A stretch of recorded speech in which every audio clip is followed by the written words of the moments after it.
not seeing the sun, but it's off to my left. And yeah, heading into town. I can't do a very long one today because I have a meeting at what time is that meeting? 10 o'clock with the Barefoot Historian about her potential new podcast, which would of course be part of the History Podcast Network that I am trying to lay the groundwork for. We had a meeting probably about a month ago to kind of talk it over preliminarily. And now we're going to have a follow-up meeting to see if she's done her homework and has come up with topics. I think she has come up with topics. And we're going to try to do it, yo. We're going to try to do it.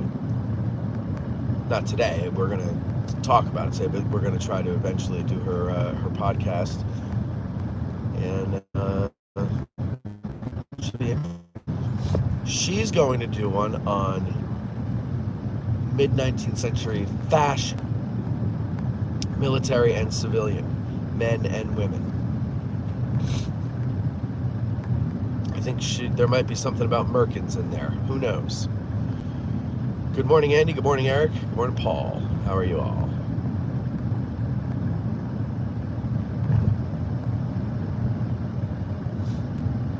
That the history hour? What does that mean, Paul?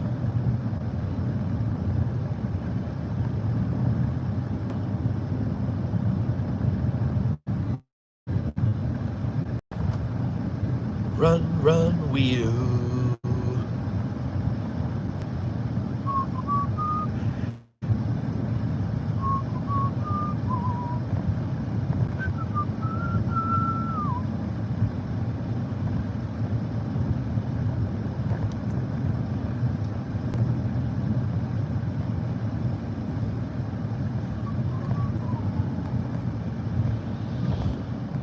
Today on the free feed, or here on YouTube as well, in case you haven't heard or caught it, is you have a Bo Brinkman and Patrick Gorman twofer.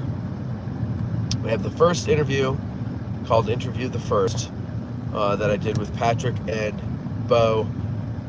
That was, let me think here, that was, it was about this time of year, 5 years ago, the 25th anniversary. And they came to my friend's farm. We did it in her summer kitchen. I was quite nervous because, they were nice, but I didn't know them from Adam, and I didn't know if I would do a good enough job. I thought it was nice enough of them to allow me to interview them. This guy nobody knows, nobody's ever heard of. Some schmuck with a podcast. How many schmucks with podcasts are out there? All of them. And so I thought it was really nice that they sat for the interview. And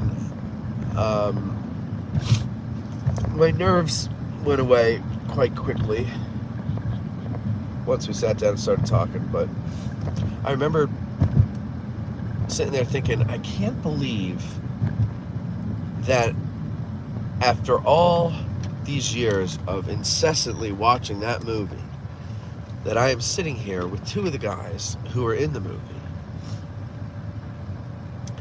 And I don't know, it was just very surreal to me. And then who knew that would lead to everything else? And I guess that's the lesson I learned there, was that always say yes. Because you never know. To be honest with you, I don't even know how. Oh, I know how. What am I know how I got involved with going to the. So here's what happened. June of that year, I had just moved down, and I was looking to compile interviews for Patreon, and Facebook Patrick Gorman, and we had chatted before, basically saying, hey, I just moved to Gettysburg, so if you ever find yourself back here, I'd love to have you sit down for an interview. And he said, funnily enough, I'll be back in October for an anniversary shindig, and looking for a place to stay because they weren't putting them up. So I said, hang on. Now, I was staying with a friend. Otherwise, I would have offered my place. But I was staying with a friend. I had just moved here, and a friend had offered me a room, so I stayed with her until I could find a friend who has a nice farm outside of town. And I said, listen, I understand if you say no, but I got to run. He got to stay out at their farm. And in exchange, now he's already said that he would do the show, but in exchange for me getting him that place and then also offering to chauffeur him around the whole time, he said, all right, then anything I get into, you'll get into. So I got to go to the private dinner at the Dobbin House with the cast and Ron Maxwell and Susan Eisenhower. Talk about surreal. I was sitting right next to Susan Eisenhower, chatting it up. She just introduced herself as Susan. And I had never met her before, and I didn't recognize her. And so I'm just talking to her like she's, a regular person. I'll tell you that story another time, but let me finish this one. So anyway, I go there, and I meet John Pinkerton. He and his dad and I are the only non-movie people there, and so we're sitting by each other, kind of like, can you believe we're sitting here with these people? Like, this is amazing. Ron Maxwell later played a trivia game where he would say a line, and the actors had to guess whose line it was, and none of them could remember who said what, except for me and John. But I beat John. And anyway, out of that came the interview. Oh, look at that. That's pretty.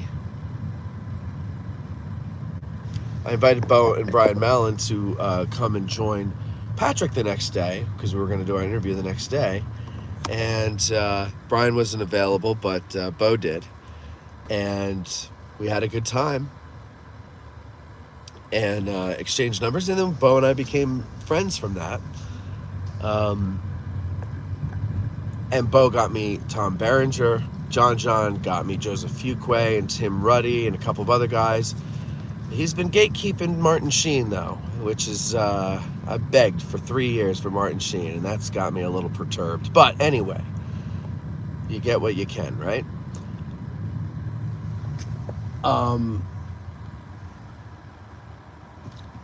What was the other thing I was going to say? Oh, yeah. So my point is, you just never know. You do one thing for somebody, they do something nice for you, and that turns into a bunch of other things. So unless it's something horrendous, when an opportunity comes across your bow, say yes.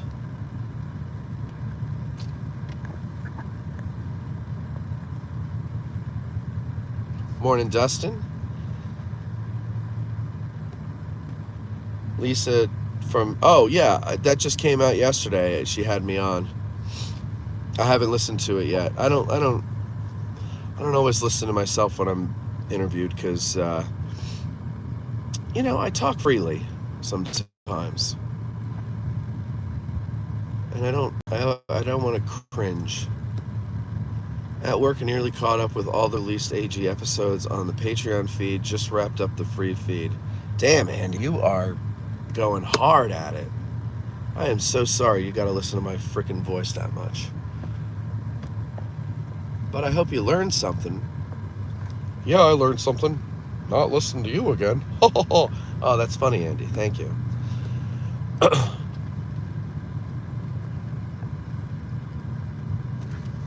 Morning, Michael. Good morning, Fraser Baby. Good morning, Barbara. Good morning, Calvin. Am I saying that right? It is nice to see you.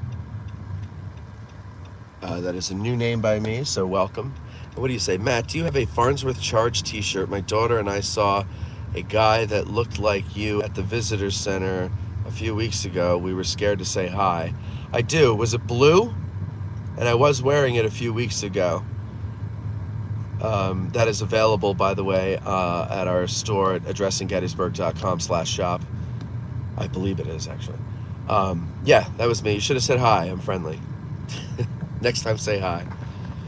Barbara, she says, I was in the middle of listening to the Gorman Brinkmanship thing at Farnsworth. Zach says, good morning. Eric says, is the show still on for this afternoon? That was rescheduled from yesterday. So far, so good. Matthew Leach will be on this afternoon. Matthew played Sergeant Talbot in HBO's Band of Brothers. He has a podcast called We Happy Few.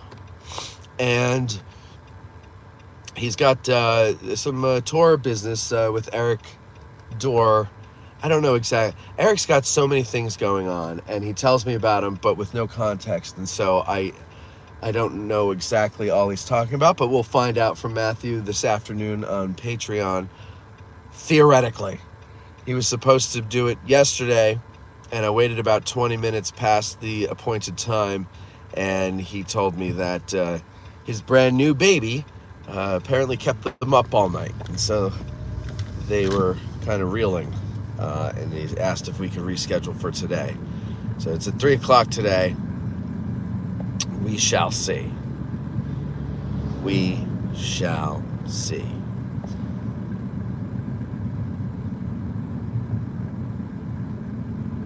Jennifer says, good morning from Long Island. Good morning. Good morning, Jennifer. How are things out on Long Island? How's the weather out there?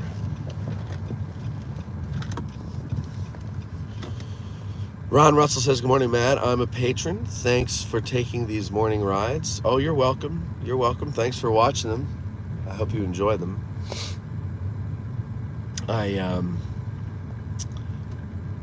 What's the word I'm looking for? I do this, not necessarily this exact route. I don't necessarily do the whole battlefield, but I'll do portions of the battlefield on my way in. And I figure, why not do it with you guys, you know? Because after all, as you pointed out, it's supported by you becoming a patron over at patreon.com/addressinggettysburg, or super likes for a tank of gas, which cost about $50 freaking now. I just filled yesterday. I don't know how people aren't clamoring. I don't get it. Good morning, Dr. James. He says, missed you over the weekend. My daughter got married at St. Francis Xavier. Oh, very nice. Congratulations.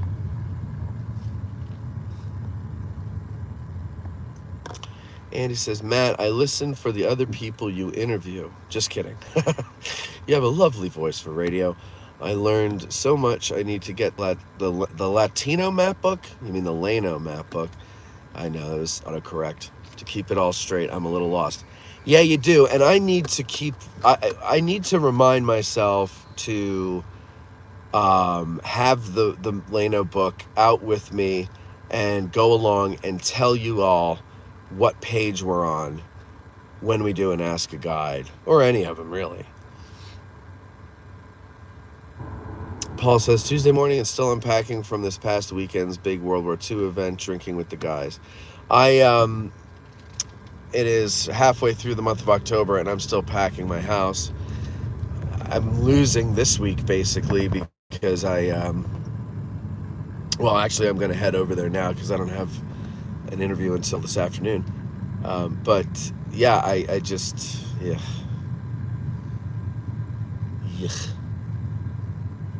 It's got me stressed. Got a lot going on this month. I'll be happy when October is over. Somebody asked me yesterday, when we were waiting for Matthew Leach in the live stream, someone had asked me, is the movie event stuff this weekend, does it have me, stressed, or is it fun, or something like that? And I'm going to say the answer was stressed. It stresses me out. Because there's potential opportunity, but I've got to really fight to get in there and get noticed because of all the other people who, paid the actor's way out here and everything like that, who kind of deserve to be a closer proximity to them. And so, what opportunities will I have? And it's because I want to get interviews with these people for you guys, because I know you would enjoy hearing them. And I also know that I can actually get a good interview out of them that's, not your basic stuff. Because there's going to be, there'll be stuff out on YouTube from this weekend.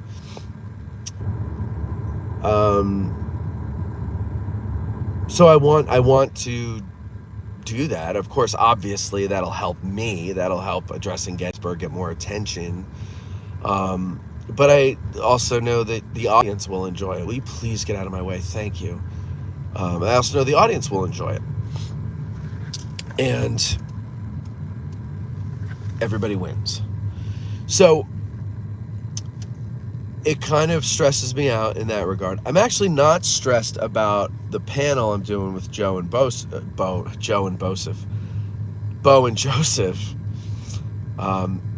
That's an hour. That'll be easy. Well, should be easy, but it's not stressing me out. It's everything else. It's what will I miss, I guess, is really what it is. And I've been saying for years, if I could just get an interview with Martin Sheen, I'll be done with it. I'd like to move on from talking about the movie. And really, like, that's the culminating interview. If I could get that, I'd be happy. I mean, I wouldn't turn down anybody else, but that's the one that I'm looking to get that interview to put all of the movie stuff to rest on Addressing Gettysburg and move on now that we've hit the 30th anniversary. So I guess that's what's got me stressed, is will I be able to get it? Probably not this weekend, but will I be able to get him to agree to it and, get his contact information so that I could set it up without a middleman, because my middleman has been gatekeeping. So, yeah. But I know it will be fun. I'm pretty certain that I'll be surprised. Something will, as long as you're there, something will happen. It might be bad, but something will happen. It'll be a story to tell. So I don't know.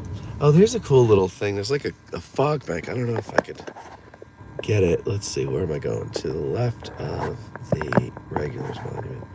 Yeah, see? All right, hold on. See, you got the clouds, right?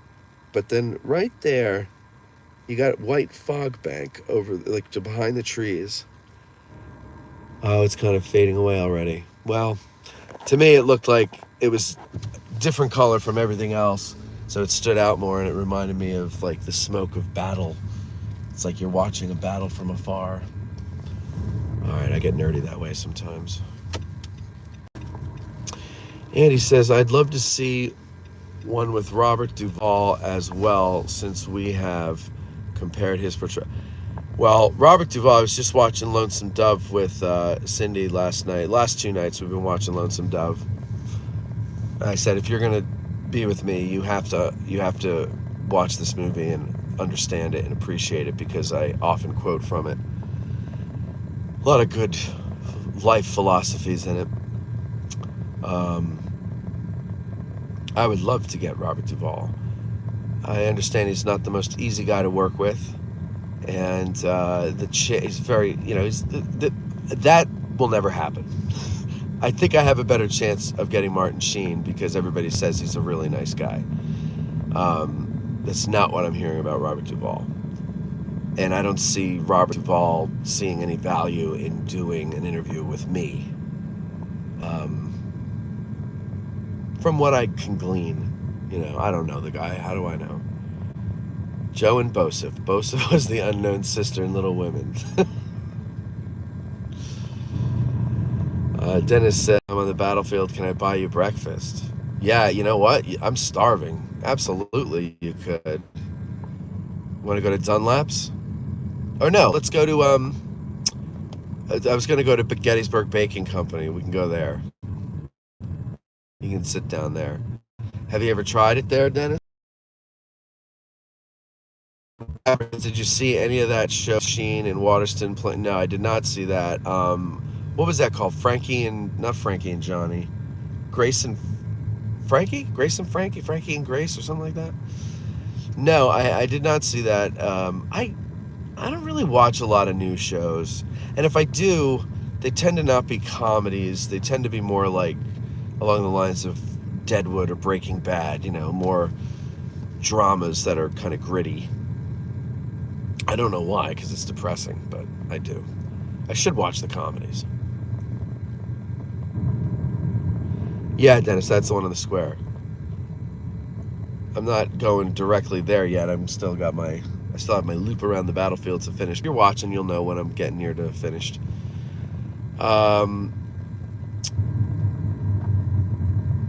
Paul says, got my DVD of the movie signed by Sam Elliott. Tried for Stephen Lang at the 160th, but the line was so long, but got Jeff Shower to sign it. I don't understand. Dennis, that's the one on the scroll. Oh, sorry, just read that one. And then Barbara says, trust me, it wasn't funny. It wasn't. What, do you feel like it was force-fed, like crowbarred, just for the theme of it? Just to say, hey, we're good people.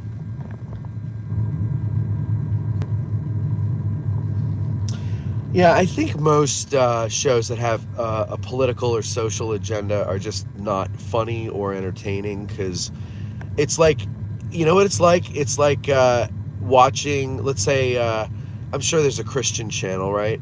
And this isn't knocking Christians, but I don't know of any other channels. And if they did their own sitcom, but it was like a Christian sitcom, and the humor was safe, but it always had a message, people would, the very people that would love a show that has political agenda thrown in would hate that, but they're doing the same thing because it's a very religious adherence to these philosophies that people have, and so it's the same feeling of discomfort I get, like I'm being force-fed this stuff, or like, someone's trying to convert me to something, or not convert me, but, well, yeah, I guess in the case of the religious stuff, it would be conversion. But they're trying to brainwash me. They're trying to. They think they're being clever and hiding what they're doing behind the storyline and the comedy and all that other stuff. But the thing is, the storyline's not that great, and the comedy's never funny. I don't know if there's such a thing as a Christian sitcom. But my point is that it's the same feeling. I feel like you're trying to get me to believe what you believe, and just make something entertaining. Stop. Everybody stop trying to control each other's minds. Look at this view here. Ooh.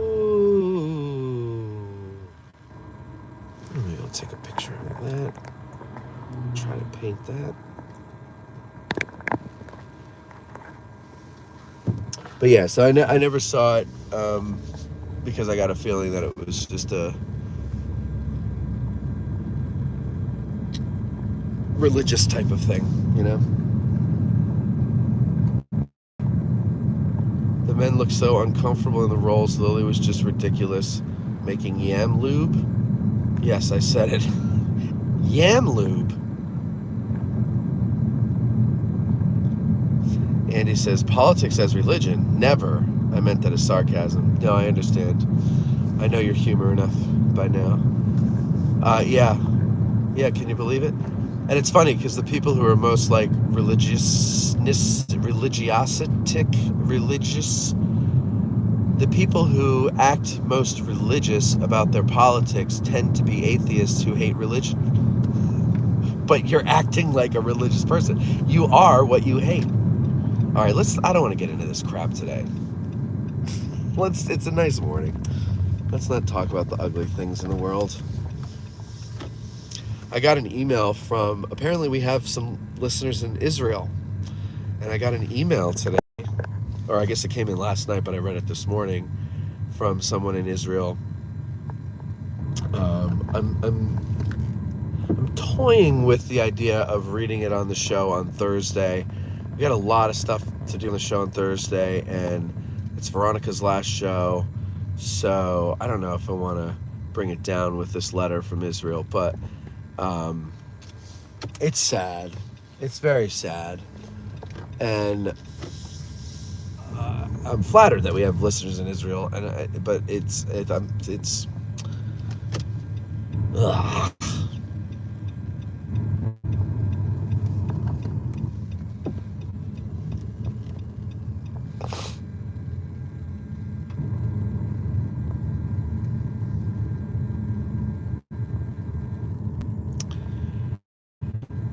James says, Tim was busy last weekend. So many walking tours in the evening made it hard to get around. Yep. And I bet they blocked the sidewalks too, right? They didn't leave any room for people to get through. Drives me freaking nuts. I want to ride up and down the street with a bullwhip on a horse and just whip people to make room on the sidewalks. I mean, not actually whip them, just kind of crack it in the air.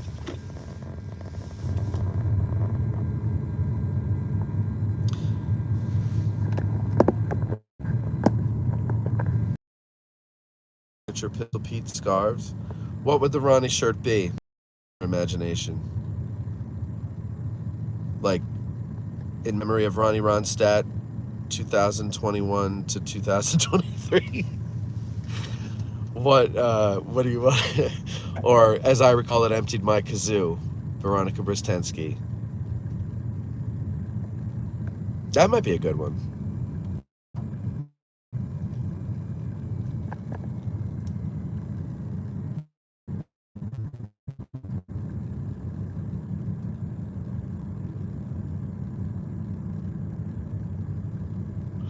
Yes, they did block the sidewalks, had to go on the street to get by. Yeah, how is the town allowing that?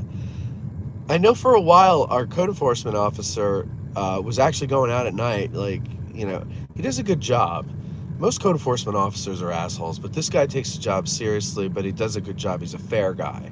Used to be my neighbor. Pete is his name. But clearly he needs to go back out there and be like, yo, make some room. Or somebody does.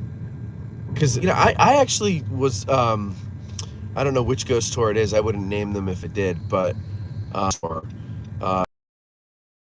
little well pump next to the Rupp House. So whichever one stops there, maybe more than one do, I don't know. But there had to be a group of, 30 people all on the sidewalk. And that's a busy intersection. It's kind of confusing for drivers.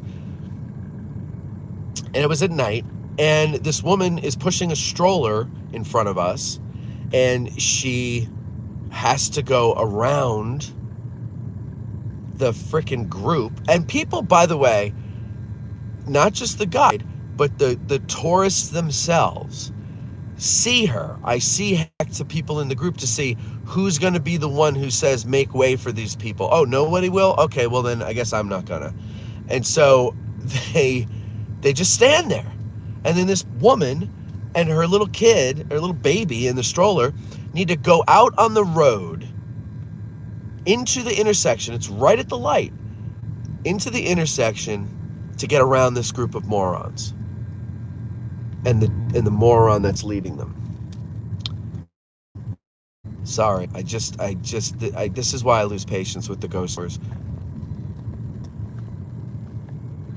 Like, and by the way, that wasn't a one-off. So anybody hearing this is going to be like, well, okay, one time. No, it's all the time. And if you don't believe me, all you need to do is go and try to walk on Steinway Avenue or Baltimore Street at night on a Saturday. Oh, Jesus Christ. Somebody just shot me. No, that was a walnut. Man. If that left a dent, I'm going to be so pissed. Oh, wait, you got to see this. It might not be not as nice as it looks to the eye, but I'm going to take a picture anyway.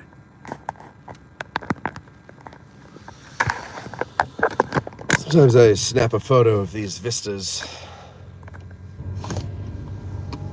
and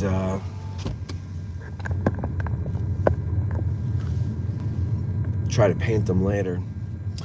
We have a circuit box in what I think technically is supposed to be the dining room, but we're making it into the library. And it's just on the wall. And like the house is nice, the paint job's nice, it's all brand new. Then you got this stupid circuit box. So I'm gonna do a painting that is portrait length, and so that I can hang it over the circuit box and cover it.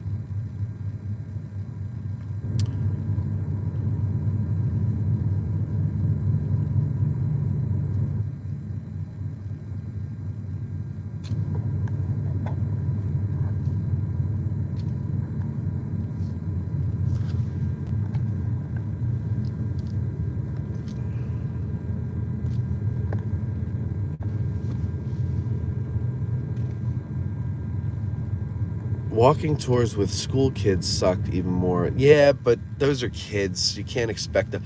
That's, yes, they're annoying, but there's like 4 adults for a group of 50 kids.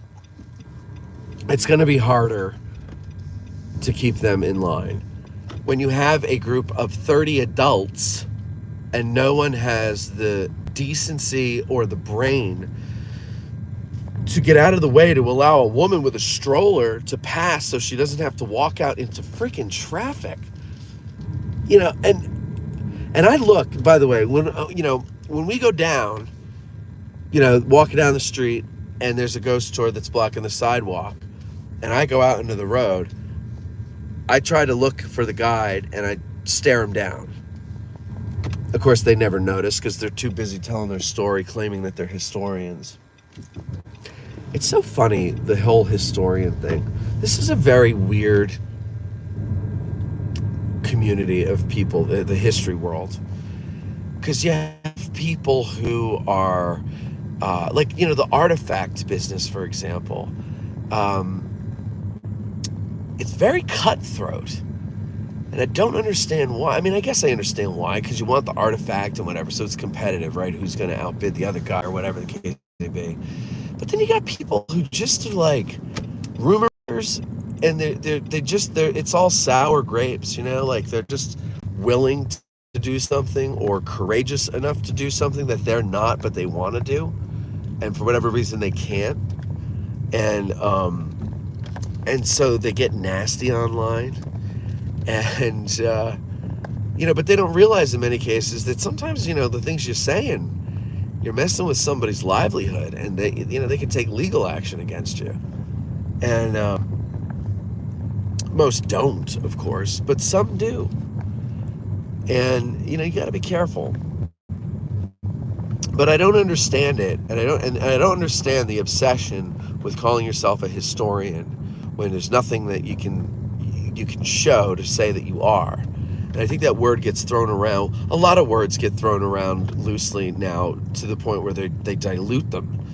And if you've heard when Pete Carmichael comes on the show, he and I always have this debate where he tries to tell me I'm a historian, and I'm like, I'm not a historian, and he says, you are, and I go, no, I'm not, because if I'm a historian, then that means you're not, because if everybody's a historian, then nobody's a historian.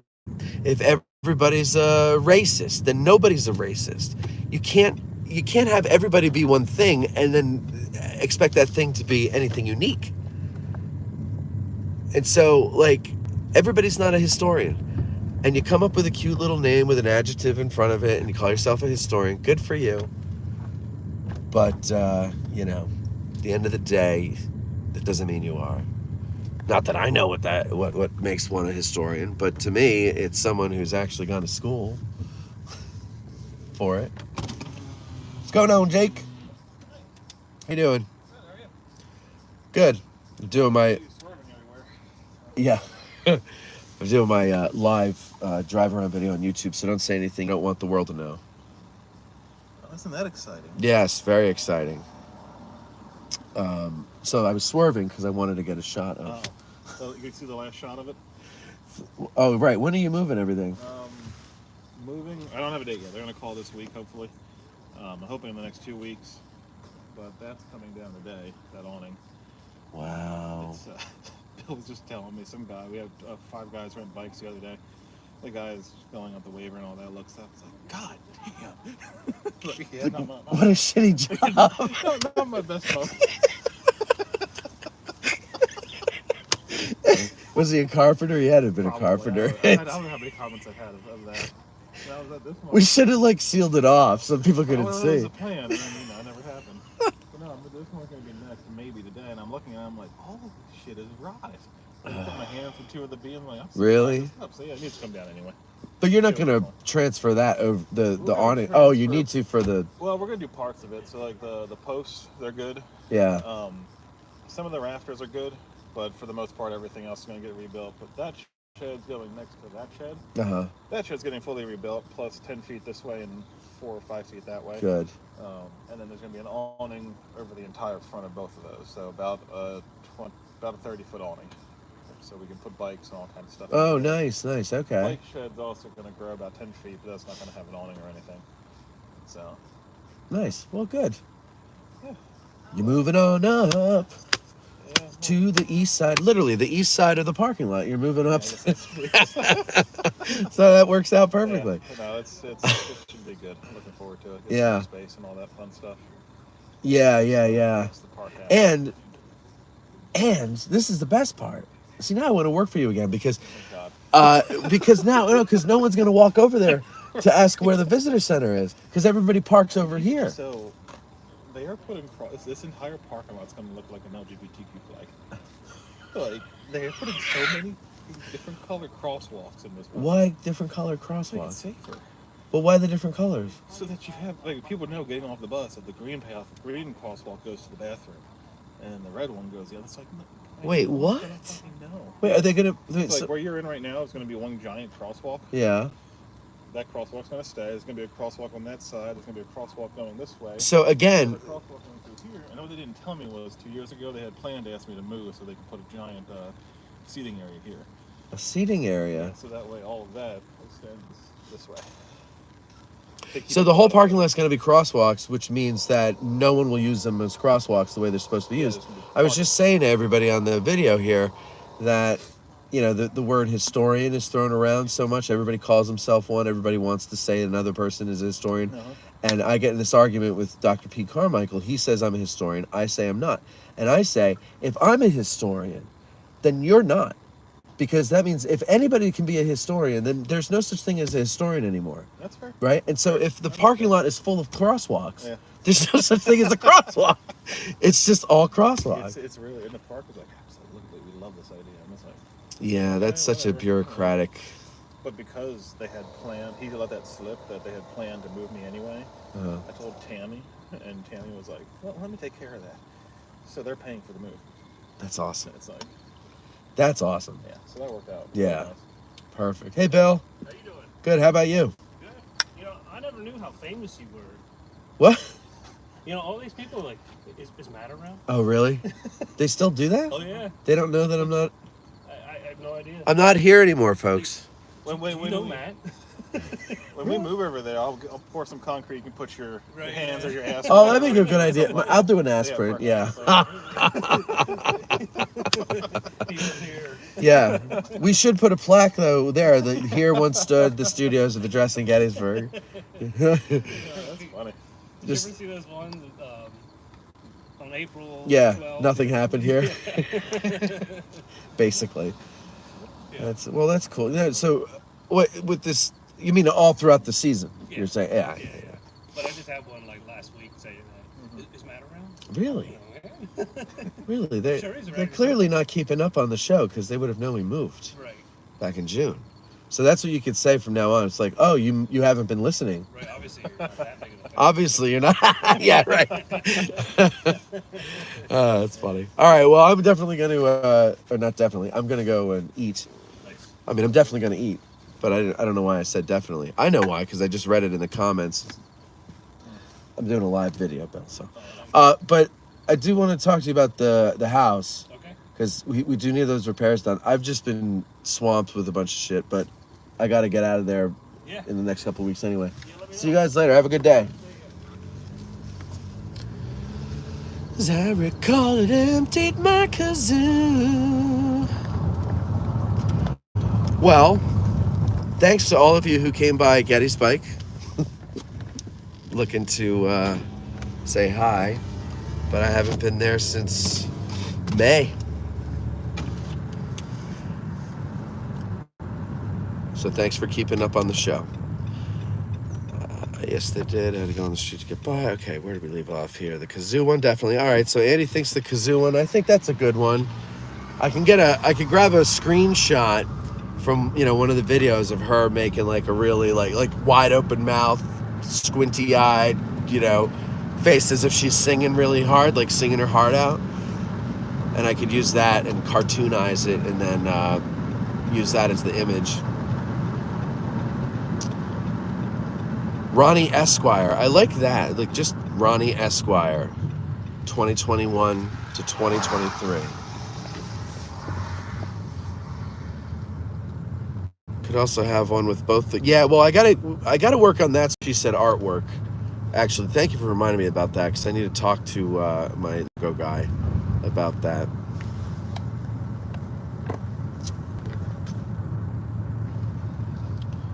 Just walk... You know what, Kevin? I think I'm going to start doing that. I'm just going to start walking through the middle of them, because they really have no right to block the sidewalk. I'm going to... You know what? Yes, Kevin, I'm doing that. And as I do... Well, how many people are watching? 30 people are watching right now. So as I do, I will say, I walk through you with the voice of 30 people. With the feet of 30 people. Isn't that what they say? Like, I speak with the voice of 1,000 people. And everybody's like, well, all of you shut up, because you're all annoying.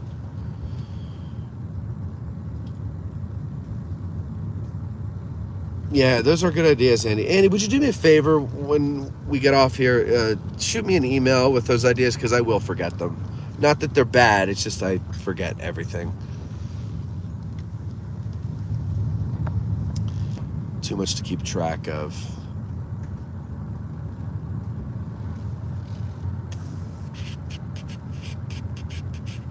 Dr. James says, and it wasn't one tour, but several of them all up and down the street. No, I know. That's what they do. What the hell is this person doing? What?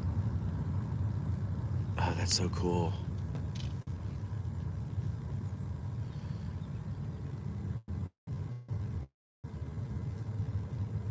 That was pretty neat. Yeah, no, that's it. That's it. Or they... Paul says, is he going the wrong way? Oh, damn. He saw the do not enter sign. They part the way if you're in uniform and shout, make a hole. I think they would part ways if anybody shouted, make a hole. Because they realize that they're blocking the way.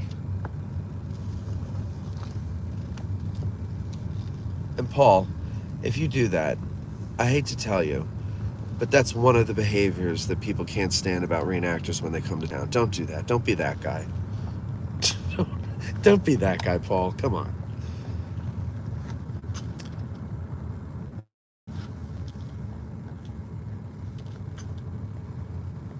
Time to sing some classic Van Halen today. David Lee Roth is 69. His favorite age. David Lee Roth 69. Never seen that coming. He's so sad and lonely. You're doing just a gigolo. That's solo David Lee Roth. He's a weirdo. I'm gonna say it. He's a weirdo. He used to go on Howard. Weird. For a short period of time, he had a morning slot. I think it was after Howard left, or it was before. I don't remember when it was. On the station that Howard was on in New York. That was weird. And then I recently saw him on Joe Rogan, and he's a psycho. Those people that, like, they talk to you, they have like a perpetual smile on their face, and their eyes are big, and they never break eye contact, like in an unnatural way. Those people creep me out. And that's what he was doing on Rogan the whole time. It's like, hoofa. But he was the better. He's Van Halen, not Sammy Hagar. I can't stand him. Although I do like his radio show. Andy, I'm working on becoming a historian, and he says this, have a BA in history, and I'm on the board of Roland Curtin Foundation. So I think I'm on my way. I don't think I'm smart enough to be one yet, though. Yes, because you are sane, and you are doing it all for the right reasons, and you're doing it all the right way. These people that just start an Instagram account, and call themselves a historian with no bona fides. I mean, it's a good marketing thing. I get that. Okay, I get what you're doing.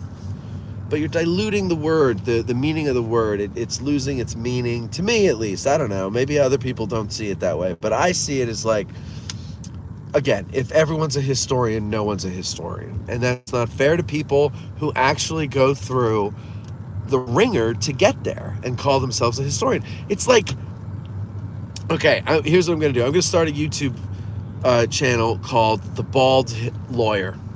And I'm going to read, I don't know, I'll read the papers. I'll find some, court case that's going on. And I'll look up what it means and what the laws are at play and all this other stuff. And I'll do 30-second, 1-minute videos, calling myself a lawyer and all that other stuff. Meanwhile, my friend Matt, another Matt, he went to law school.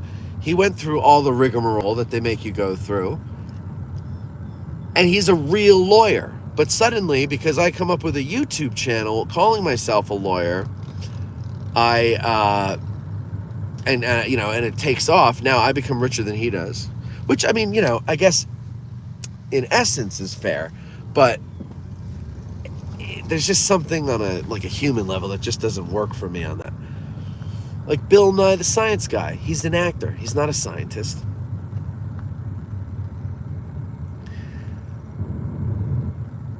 I wonder what Mr. Wizard was. He was probably an actor too. I don't know. Point I'm trying to make is that you're a historian. Show me what makes you a historian, and I am not one. Stop calling me that. It's, what it's like? Paul, I'm not trying to pick on reenactors, but it reminds me of reenactors who believe that they're the rank that they are. I saw years ago, I was walking down Steinway Avenue in front of, then it was the Wax Museum. Now it's the Heritage Center. And I was walking behind a young couple, couldn't have been at the time, well, they still are the same distance in age, maybe 5 or 7 years younger than I am. So I was like 27, 28 at the time. So they were in their early 20s, right? Young couple. He's dressed in a uniform of a lieutenant. She's dressed like a woman. And Dennis, I'm heading back over into town if you want to meet me for breakfast. I'm going there anyway, Dennis, so if you change your mind, that's fine. I'm just going to go there anyway. Anyway, so they pass an older couple in their 50s. He's a major. His wife is on his arm, and they're, curtsying and all that crap, bowing their heads when they pass each other. Well, the young feller and his gal in front of me come up to the older couple who are coming the opposite direction. And I don't know if there was some kind of facial gesture or a head nod or something to acknowledge each other, but they just keep walking past and get a couple of feet past each other, and the old man stops, turns around, says, "Lieutenant, you're looking at a higher rank." And the kid goes, "You're not my unit," and he keeps on walking. And the old major was beside himself at the lack of respect that this little punk had for a higher rank. And so as we're walking away from him, the older major is, mouthing off to the kid as we get further away. And I say to the kid, I'm like, he realizes he's not a real major and you're not a real lieutenant, right? And the kid's like, yeah, I don't know, fuck him. And that exemplifies a lot of the behavior that I think drives locals absolutely freaking nuts about reenactors when they come here. And I don't mean to knock everybody. I know that, you guys are doing the Lord's work and all that stuff. But there's doing the Lord's work, and there's doing the Lord's work with some humility and manners. And let's improve relations between locals and reenactors by not being boorish when you come here, please. Anyway, me calling myself a historian is like that guy thinking he's a major. That's my point. I like history. I like doing a talk show. I put the two together. Paul says, reputation is everything for those selling militaria. Once you're known to fake stuff or paperwork or earn a nickname like Con Man, I have many buddies in that field, can be nasty for sure. Yeah, well, there's what it looks like, and then there's what it is,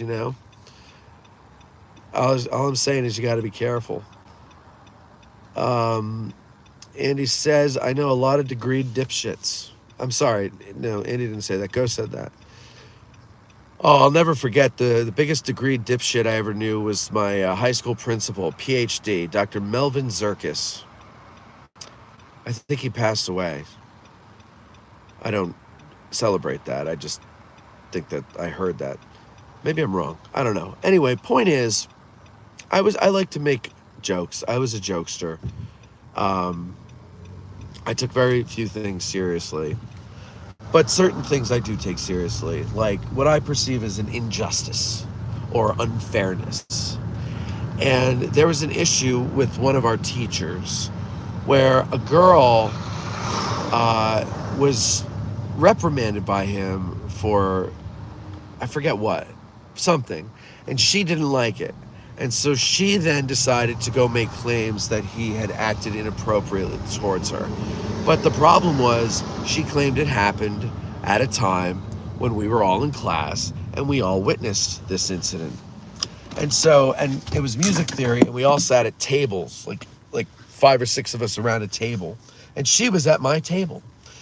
And the incident in question came out. I was called to the principal's office, as was everybody else at the table. And I knew what she was doing. And I said, no, she's lying. And he's like, why? You're the only one that says in your statement that she's lying. And I said, because I sat right across from her. I saw the incident in question, and nothing that she said happened. If anything, she was upset because he reprimanded her for something. And the thing was, the principal hated this teacher because the students loved this teacher. And the principal had been looking for a reason to get rid of him for years. And he thought he had it. And all the other pussies at my table, pardon my French, would say something like, oh, I don't know, I didn't see anything. Nobody would back her story up, but nobody denied it happened. I flat out denied it because I saw it, and they all saw it too because we all talked. Anyway, point is, suddenly now, because I'm not giving this asshole what he wants to hear, I'm now public enemy number 1. But I stood my ground. And he dragged me into that office 3 or 4 times in the course of that week. And I stood up to him every time, and I go, listen, I know what you're trying to do, and I'm not going to be a part of it. And he had this sign on the windowsill behind him, painted on a shingle or something like that. And at one point he went and he grabbed it and he plopped it on the desk in front of me. And it said, wise men admit their mistakes, fools defend them. And I said, so when are you going to admit your mistake, Dr. Zirkis? And it just did not work on me because I knew I was right. And so eventually he had to drop the whole thing because he couldn't get, I was the one guy who was saying it didn't happen. So fast forward a couple months to graduation. We're having graduation rehearsal. And he stupidly says to everybody, take a index card and write down your name as you want it to be said during the ceremony. So I wrote my name, Matthew Douglas MacArthur Callery. It's not my middle name. This kid down the street from me, growing up, his middle name was Douglas MacArthur, and I thought it was the silliest thing in the world. And it just sounded funny to me. So I wrote it on the card. And then when he called my name during rehearsal, I had a little chuckle to myself and my close friends who knew that wasn't my middle name. Well, the next morning, we're having another rehearsal. We're waiting in the hallway. And through the crowd, little Napoleon, he was a short man, comes walking through. Where's Matt? Where's Matt? So people are like, oh, Zirkus is looking for you. So I go and I find him, and he's like, get in my office. So I go in the office, and he makes me sit there, I don't know, for like 20 minutes or something. And then he comes in, and he's like, you know, I went home last night, and I was going through the index cards, and I was practicing the names, and I got to yours. And I saw Matthew Douglas MacArthur Callery. Well, I thought maybe his parents are fans of the General. But then I thought, no, we're talking about Matt here. So this morning when I came in, I pulled your file, and your middle name is Joseph. And I said, yes, it is. And he goes, you're not marching in graduation. And I go, because my middle name is Joseph? No, because you tried to play me for a fool. And I said, I wasn't trying to play you for a fool. You said, write your name as you want it read. So I wrote it as I wanted you to read it. But that's not your name. Okay, fine, I'll put my name down. So I go home. I'm not allowed to march in the parade or in graduation, right? Well, luckily, I didn't know this. You know, it got to a point where he asked questions. He said to everybody at the end of rehearsal that day, which I wasn't at, you know, do you have any questions? And some kid raised his hand. He goes, yeah. Are you going to let Matt march in graduation? And then, like, some people kind of not mutinied, but they, you know, protested. So I'm home, by the way, and my mother's like, what are you doing home so early? And I told her the story. And she goes, oh, Jesus Christ. And she calls my aunt, who works for the superintendent. And so my aunt tells the super to call, tells him what happened and has him call. He calls my mother, and he goes, Mrs. Callery? She said, yes. She goes, hi, this is Superintendent Timothy Brennan. She goes, oh, hello. And he goes, I was going to say this is Dwight D. Eisenhower, but I wasn't sure how you would take it. And they had a laugh, and he goes, don't worry, Matt's going to march in graduation. And that was the end of that. This guy was such an ass. He was a PhD. The dumbest guy I had ever met. I was able to run circles around him at 17 years old. Degrees have nothing to do with intelligence. It just goes to show that you can play the bullshit game. That doesn't mean there aren't smart people with PhDs, don't get me wrong. All right, let's see. I got to get ready here. Let's do some stuff. You should say, excuse me, but just keep moving. Body check the ones who don't move. Leave the kids alone, but body, yeah, I don't know if I want to do that. Dr. James says, I admit I'm not a historian, even Gettysburg expert. I stick with educator. Yeah, there you go. I wouldn't even say that about myself. Which, by the way, check out Eagle Ironworks, Curtin Village, Rome, Curtin, blah, blah, blah. Okay. Sorry, I'm just going through here. I'm not dismissing what you guys are saying. Good morning, Dolls Are Evil. Ty, Bill Nye is a mechanical engineer with a degree from Cornell, not your lab coat scientist, but more than an actor. Well, no, you're right. I did know that. He wasn't an engineer. Not somewhat a scientist, but not what he's pretending to be. All right, and then we got a guy who does eye compression, gets butt hurt with no one there, everyone uses salute. Yeah, it's so annoying. It's so stupid. If you want to be saluted, go join the army.